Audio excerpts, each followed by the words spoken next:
हैं, प्रधानमंत्री जी की गोद में बैठ जाते हैं, तो फिर वो जाते जाते एक आंख मार के जाते हैं। कौन भूल सकता है वो बचकानी हरकतें। वो लोग हमारी इस कामयाबी से, हमारे इस विकास से बहुत सतर्क हो चुके हैं। उन लोगों को पता चल गया ये क्या हुआ। 11वें नंबर से 5वें नंबर मात्र इन 6-7 सालों में ये हुआ तो हुआ क्या, वो बहुत सतर्क हो चुके हैं। ना जाने कितनी अंतरराष्ट्रीय शक्तियां, ना जाने कितनी अंतरराष्ट्रीय ताकतें जो है अब ये कांग्रेस के साथ मिल गई है, क्योंकि ये तो पहले से ही देशद्रोही थे। नहीं तो क्या कारण है, आपने सुना होगा सोरोस जैसे न जाने कितने लोग जो हैं, जिन्होंने न जाने कितने देशों की रीढ़ की हड्डियों अर्थव्यवस्था तोड़ी है, वो सब लोग इसमें जुड़ गए हैं। चाहे सीईओ हो, चाहे फार्मर प्रोटेस्ट हो, ये सड़कों पे आ जाते हैं। इन्हें समझाया जाता है, इन्हें लिख के दिया जाता है, इन्हें टीवी पे आके बताया जाता है कि सीए जो है, जो हमारे देश के बाहर के जो हिंदू हैं, जिन्हें धर्म के आधार पे प्रताड़ित किया जा रहा है, उनके रेप किए जा रहे हैं, बच्चियों को उठाया जा रहा है, ये उनको नागरिकता देने का कानून है। भाई, ये किसी की नागरिकता लेने का कानून नहीं है।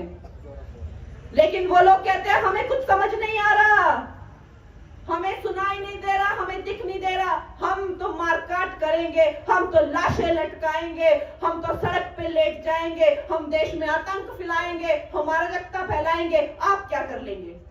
कहां से आती हैं इस तरह की जो प्रोटेस्ट है, कहां से आते हैं, आपने कभी सोचा है। और सुनने को ही तैयार नहीं, कोई सुनने को तैयार नहीं।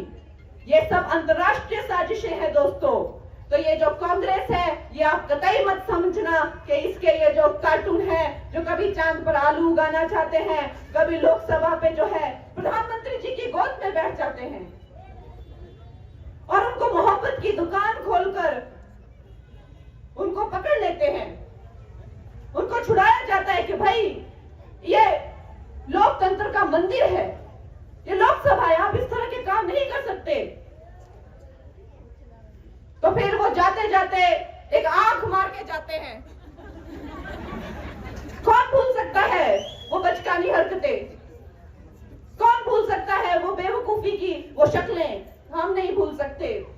तो दोस्तों, हमें लगता है वो एक तरह से कार्टून है और इनसे कुछ नहीं होने जाने वाला, ऐसा कदापि मत समझिए।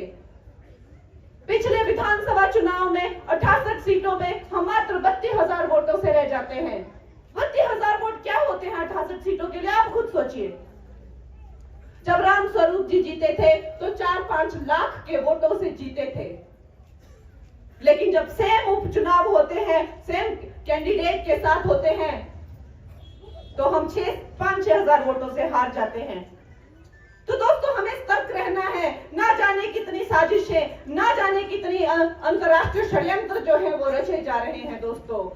और निश्चय ही जो हमारे प्रधानमंत्री हैं वो एक युग पुरुष हैं, और हमारा सौभाग्य है, हमारे पूर्वजों ने मुगलों की गुलामी देखी, उसके बाद अंग्रेजों की गुलामी देखी, और फिर कांग्रेस का ये कुशासन देखा। लेकिन 2014 में हमें सही मायने में जो है वो आजादी मिली है, हमें स्वतंत्रता मिली है, सोचने की स्वतंत्रता, सनातन की स्वतंत्रता, अपना धर्म बनाने की स्वतंत्रता, इस देश को हिंदू राष्ट्र बनाने की स्वतंत्रता। जब